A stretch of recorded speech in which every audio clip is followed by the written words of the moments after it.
Shalom Aleichem, everyone. Hope everyone had a wonderful, wonderful week. This week we start a new Sefer Shmos. And we read, in the beginning of Sefer Shmos, Perek Beis, we're introduced for the first time to Moshe Rabbeinu. And when we read about Moshe's birth, it's striking. But the Torah tells us, Vayetze ish mi Beis Levi, vayikach es bas Levi, a man from Beis Levi takes a woman from Beis Levi, they have a child. And the Torah goes through the story of Moshe Rabbeinu's birth, and he's not named.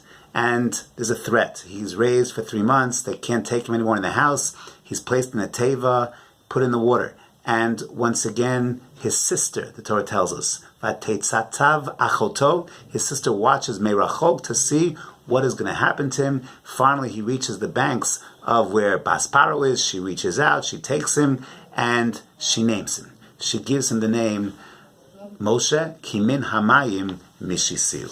And what is so striking about this opening psukim in our introduction to Moshe Rabbeinu is the striking anonymity. Is names of his parents? No. Ish mi Beis Levi, Isha mi Bas Levi. Sister, Achoso. Only Paro's daughter, Paro's daughter, gives him the name Moshe Kimin Hamayim Mishisiu. And then the next psukim tell us, Miriam, Achoso, comes and says to Bas Paro, would you need someone to nurse him?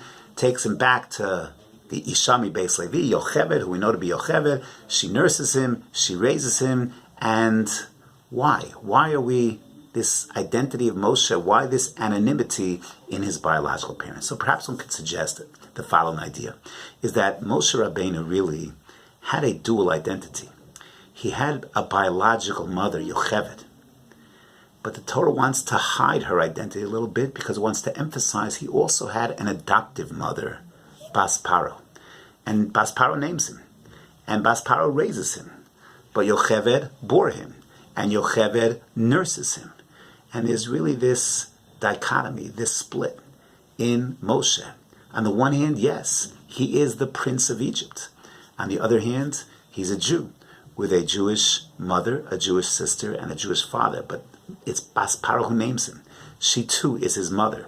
He has a dual identity. And there's a very famous medrash that I learned when I was a child, a little tot.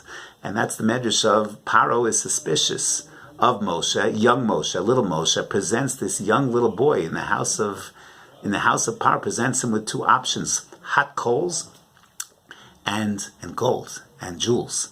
And Moshe reaches for the jewels. The jewels represents the house of Paro, Prince of Egypt, the wealth of Paro. And that he's there, he's an Egyptian. On the other hand, he's a Jew. And which is he going to choose? And does Paro feel threatened by him? And that's, of course, how Chazal tell us he became Kvad Peh. But perhaps the lesson over here is what transpires next. What happens the next day? He goes out. Vayar Moshe, he goes out to his brothers. Who are his brothers? Egyptians, Jews? Vayar B'sivlosam. And he sees their suffering. And he sees the plight of, yes, his real brothers, the Jewish people. And then he sees a Mitzri hitting a Jew. And he comes to the recognition, and he kills the Mitzri. And Moshe identifies who he is and what he's all about.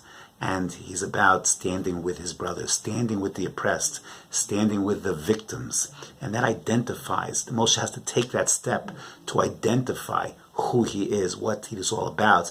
And that becomes the springboard that Moshe goes on to the greatness that we know who Moshe is all about. The next day he sees two Jews fighting. Once again, Rasha, Lama Takariecha. And then he runs to Midian and he sees the Roim taking advantage of the Benos Yisro. And once again he comes to defense of those in need. This is who Moshe is. But it all starts because the Torah wants to emphasize his duality, his dual identity, and then, yes, he's going to identify with those in need, with his brothers, the Jews, Vayar B'sivlosam.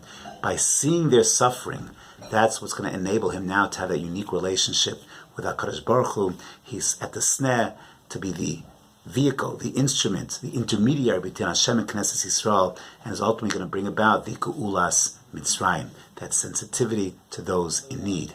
This is our introduction to the most important, perhaps Jew of all time, certainly the most important person, Moshe Rabbeinu, in the Torah, and that's something that's a lesson for us all. Have a wonderful Shabbos Kodesh.